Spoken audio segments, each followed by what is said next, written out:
Assalamualaikum warahmatullahi wabarakatuh, rekan-rekan pembelajar muda akuntansi dimanapun kita berada. Dalam banyak hal kita mempunyai perspektif atau persepsi yang berbeda-beda tentang tiga jenis perusahaan yang lazim kita dengar, yaitu perusahaan jasa, dagang, dan manufaktur. Ada yang berpendapat bahwa tiga jenis perusahaan tersebut adalah sebuah sistem akuntansi yang berbeda-beda. Itu sebaliknya, ketiga jenis perusahaan tersebut sebenarnya secara pengetahuan merupakan satu bangunan yang utuh. Dalam kesempatan ini kita akan mendiskusikan hubungan dan keterkaitan antara ketiga jenis perusahaan tersebut. Dengan mempersepsikan bahwa perusahaan jasa, dagang, dan manufaktur merupakan pengetahuan yang berbeda-beda, maka bisa kita analogikan seperti bangunan yang ada di belakang saya ini. Bahwa mereka mempunyai struktur, fondasi yang berbeda antara satu dengan yang lain. Tentu kemudian konsekuensinya kita harus belajar secara spesifik pengetahuan-pengetahuan yang berlaku di masing-masing jenis usaha tersebut. Atau seperti gambar di belakang ini, bahwa ada pengetahuan yang dibutuhkan dan khusus untuk perusahaan jasa, kemudian juga akuntansi yang berbeda untuk perusahaan dagang, atau bahkan juga akuntansi yang berbeda untuk perusahaan manufaktur. Kita tahu bahwa konsekuensinya dengan mempersepsikan ketiga jenis perusahaan tersebut sebagai satu pengetahuan yang berbeda-beda, maka konsekuensinya adalah kita harus belajar secara detail untuk satu persatu akuntansi di masing-masing jenis perusahaan tersebut. Dalam kesempatan ini, saya akan menyampaikan bahwa sebenarnya perusahaan jasa, dagang, dan manufaktur itu pengetahuan dasarnya akuntansi sama. Artinya dengan bahasa sangat sederhana bahwa perusahaan jasa, dagang, dan manufaktur itu merupakan satu bangunan, bukan merupakan bangunan yang berbeda-beda.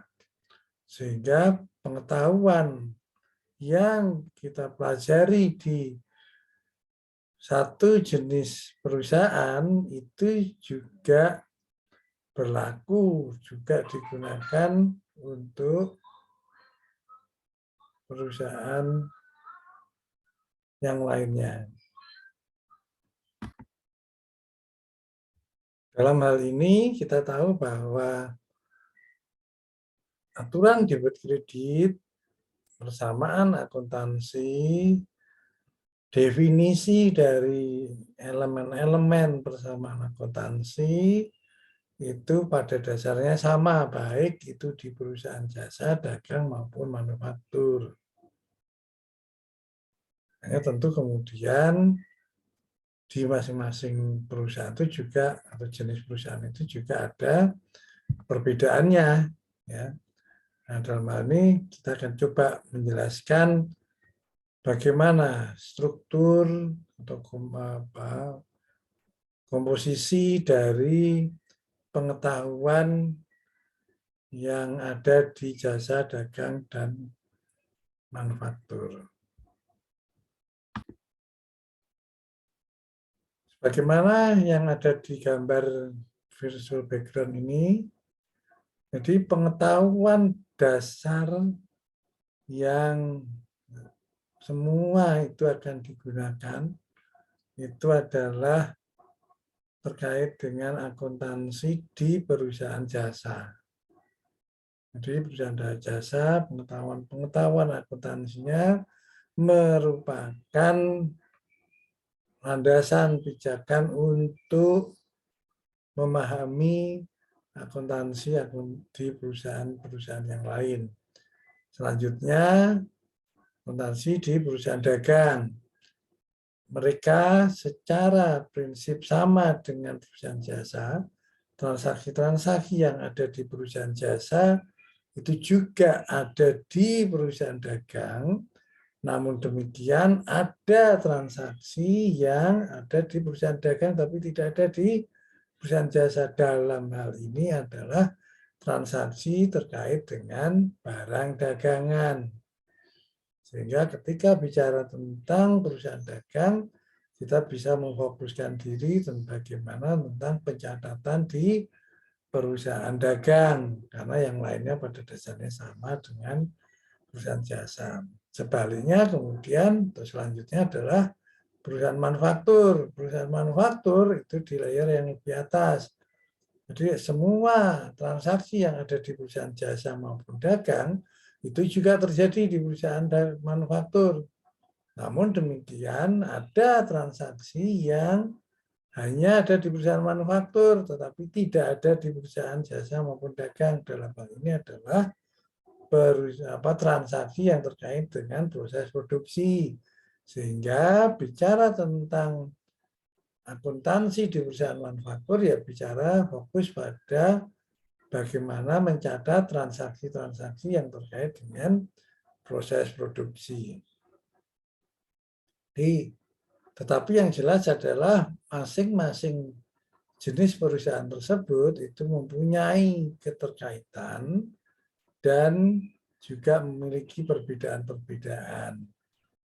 Dan dalam hal ini memang kemudian keterkaitannya adalah pengetahuan dasar akuntansinya sama, debit kreditnya sama, baik di jasa, dagang maupun manufaktur. Tetapi jenis transaksinya yang saling menambah ataupun semakin kompleks dan semakin kompleks. Demikian penjelasan sekilas tentang keterkaitan dan hubungan antar masing-masing jenis perusahaan. Semoga apa yang saya sampaikan di sini bisa menyamakan persepsi kita tentang akuntansi di perusahaan jasa, dagang, dan manufaktur. Tetap semangat, belajar terus. Assalamualaikum warahmatullahi wabarakatuh.